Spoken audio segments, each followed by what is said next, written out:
What is up, my Squirtleites? It is I, your king, welcoming you back to more Let's Play Pokemon Black and White 2. In the last episode, we finally made it here to the Pokemon League, and I spent pretty much the remainder of the end of the last episode just kind of putting my team together, giving them all of their best stuff, was even able to take some time in the middle to farm up some blue shards so that I could finally teach my Zoroark a Dark Pulse, which is going to be the best possible move I can teach him pretty much at any given point in the game. Everything is pretty much ready to go. We're just going to be jumping right on into things, so let's go and talk to this guy. Pokemon League is a place where you both pursue strength and express it. The way to express it is simple. You just have to beat the Elite Four and the champion. You can start your challenge by battling any of the Elite Four, and if you defeat them all, you can challenge the champion. However, I warn you, once you start your challenge, there's no turning back. You must keep battling until you defeat them all, or are defeated yourself. Do you want to go in? I do. Then proceed. All right, so in Pokemon Black and White 1, I did what I generally think is the most sensible thing, and I started left and worked my way right. I went clockwise, but I think this time it is only fitting that we do exactly the opposite. So let's start from the right and work our way left counterclockwise, and we're going to begin with what is likely going to be the toughest battle in the entirety of the Elite Four, at least for my team makeup, and mainly just because I didn't bring Challenger.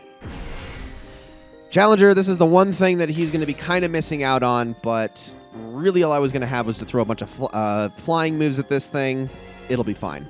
Let's talk to him. You look familiar. Ah, yes, I met you at Twist Mountain. The strength you are radiating is far greater now than before. Greetings, Challenger. My name is Marshall. And by the way, this was a long time ago. This was like before we even fought the first gym so long ago. I am the #1 pupil of my mentor, Alder. In order to master the art of fighting, I've kept training. You're also walking a similar path with your Pokemon. It is my intention to test you, to take you to the limits of your strength. Kya! And so begins the battle against the first member of the Elite Four, Marshall, the fighting type specialist, with his 4 different fighting type Pokemon. And they are all going to have moves that are going to make my only 2 Pokemon strong against his actually not have a very good time. The first of those is Throw, with its ability Guts. It has Rock Tomb, Bulldoze, Storm Throw, and Payback. Now, obviously, I have Psychic, but that is probably not going to be enough to be knocking these Pokemon out in one shot.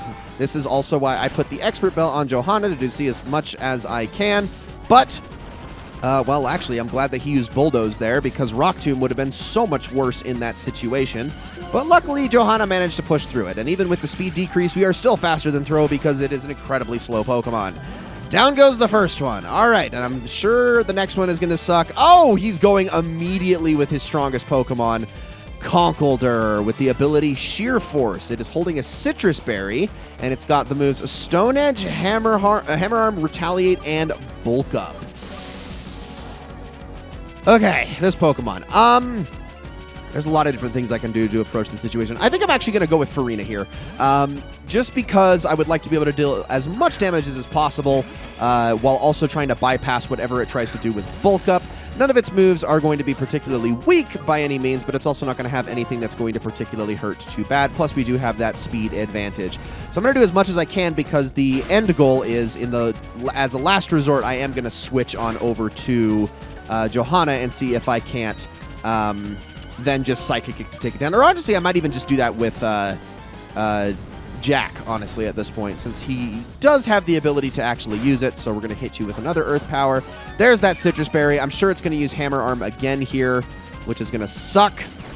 But down goes Farina, taking one for the team this time.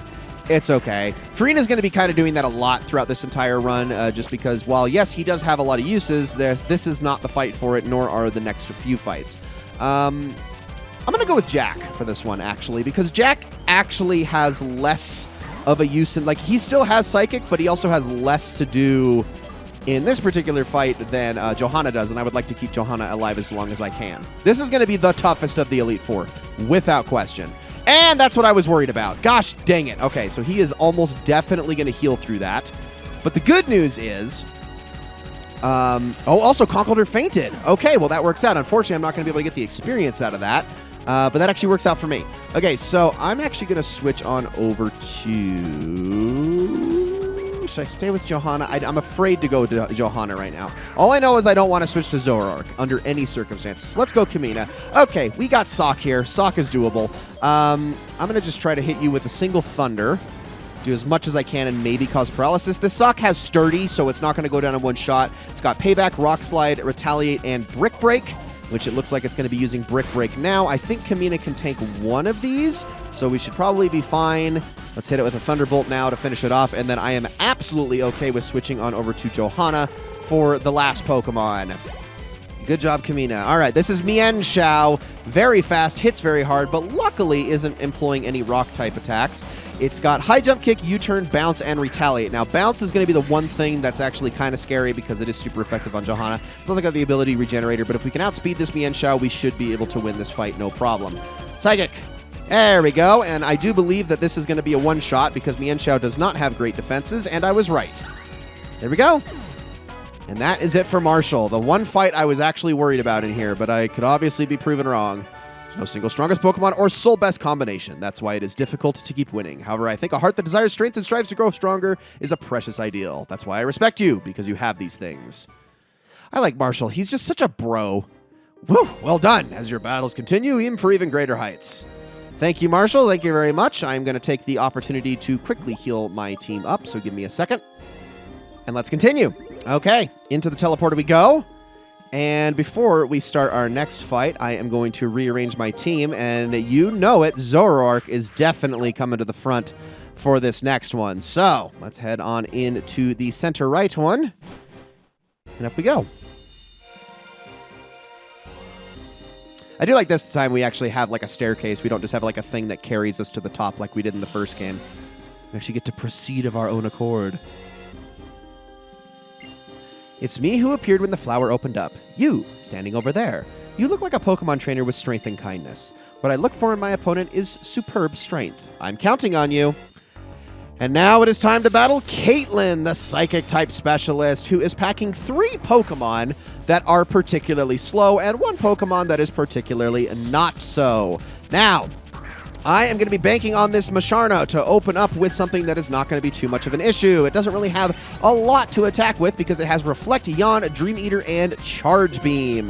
Now, I'm going to start off with a Nasty Plot so we can get this sweep going, but we're going to want to make sure that this Musharna doesn't do anything devastating first. It's going to lead with Yawn, which I was absolutely afraid of. So what I'm actually going to do, rather than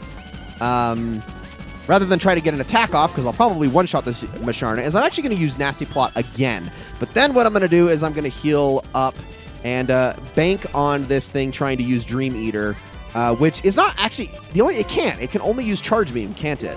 Yeah, so it's not really going to even give me all that much issue. So that's fine. Let's just use a Castelia Cone here. And let's see what it tries to do. I'm sure it's going to try Charge Beam. No, it tried Dream Eater. It wouldn't have even worked because that's a Psychic move. All right, let's get to sweeping. This is going to be the easiest fight ever, because 2 Nasty Plots on their own, plus Stab, plus all of the damage that this move does, this is going to be just an absolute just destruction. The only fast Pokemon she has is probably going to be the next one, and that is... No, it's not this one. We got Rhea Nicholas with the ability Magic Guard. It's got Focus Blast, Psychic, Energy Ball, and Recover, but there is no way that this thing is going to be surviving a 4 times raised, a super effective Dark Pulse with stab damage. Nothing is going to survive this, not even her strongest Pokemon, I promise you that. We're probably not even going to break the illusion. Okay, here's the fast one. This is Sigilif with Wonder Skin. It's got Psychic, Shadow Ball, Ice Beam, and Air Slash, but I still think we're faster than it, so who even cares? Like I said, this is going to be a pretty easy fight, and this is why I wanted to have Nasty Plot.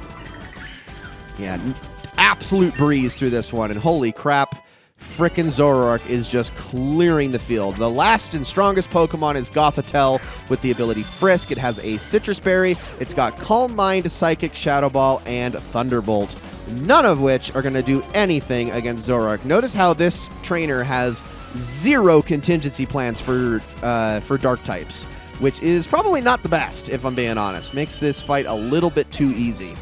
But down goes Gothitelle anyway, and Zoroark nearly hit level 58 off the back of that. In a battle against that splendid team, my Pokemon and I learned a lot. I offer my thanks. I really love Caitlin. I think she's very cool. I just think she's the easiest of the Elite Four. Don't concern yourself about me. Go on ahead. I can do just that. Don't even have to heal. We can just move on. And for the next fight, well, it's going to be pretty obvious what I switch to at the top. And we are going to go with Jack. And this is going to hopefully work out perfectly. So, let's head on up. And this is probably going to be the last fight of the episode. I know that this episode has been kind of a breeze, but I am going to keep true to my word, and we're going to do 3 fights in this episode and 2 in the next.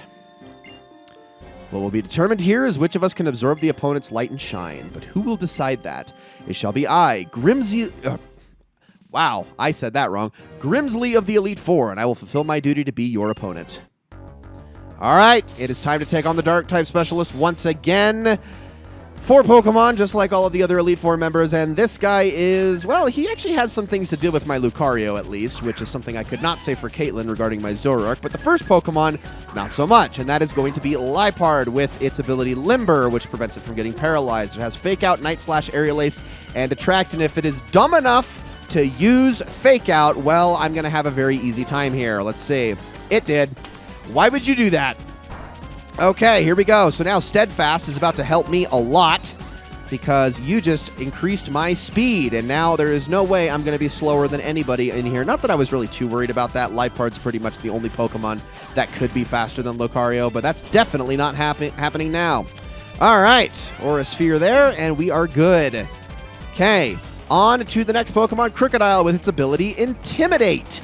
This has Crunch, Earthquake, Dragon Claw, and Rock Tomb, and this one actually might possibly tank a single hit. We're going to see. I'm a little bit worried about this one. I'm going to try it with an Aura Sphere again, mainly just because I am worried about using Intimidate here. Or I'm going up against the Intimidate here, I should say. Oh, yep, see, it did survive. That's what I was afraid of, and this is what I meant by Grimsley actually having contingency plans. So down goes my Lucario in this situation, which I am okay with that, but now we have Tomoe as a backup. So let's do that. And I think I'm just going to keep Tomoe out because it doesn't have anything to deal with Tomoe. In fact, why don't I just use one of my Max Revives here? I'm just going to use this out of sheer laziness here, since Grimsley is going to use that full restore. And then we can switch back on over to Jack after the fact. So let's hit this thing with... let's just Hydro Cannon it. I'm not even going to play coy with it. There's no point. I could Scald, but nah. Let's make sure we just one-shot it. Perfect. Yeah, that thing is definitely going down to that. Some great damage. All right. Good job, Tomoe. Jack got some experience as well. And there is that Leftovers going to work. All right, on to Scrafty, the Dark and Fighting type Pokemon with the ability Moxie. Now, the thing about this thing is you cannot let it get to work whooping your team's butt. Otherwise, you're going to have yourself a very, very rough go of it. This thing has Rock Tomb, Brick Break, Crunch, and Poison Jab. And every single time it knocks out a Pokemon, it raises its attack. I'm not taking any chances here. Close combat. Why would I even bother? There we go.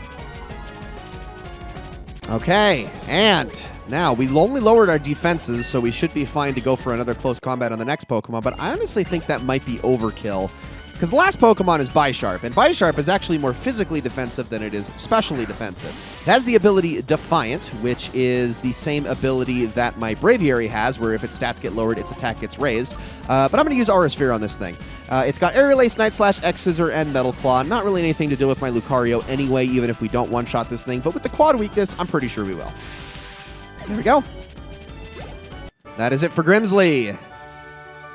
Where there's a winner, there's also a loser. It's pathetic to make a big deal out of losing if you weren't prepared. If you're a true Pokemon battler, you reflect upon your loss and think about how to win next time.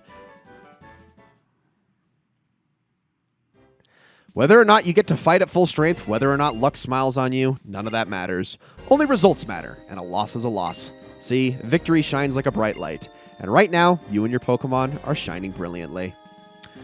Ladies and gentlemen, that is going to be it for this episode of Let's Play Pokemon Black and White 2. I hope you all enjoyed it very, very much.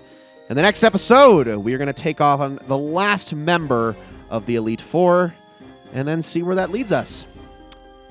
I'll see you all in the next one.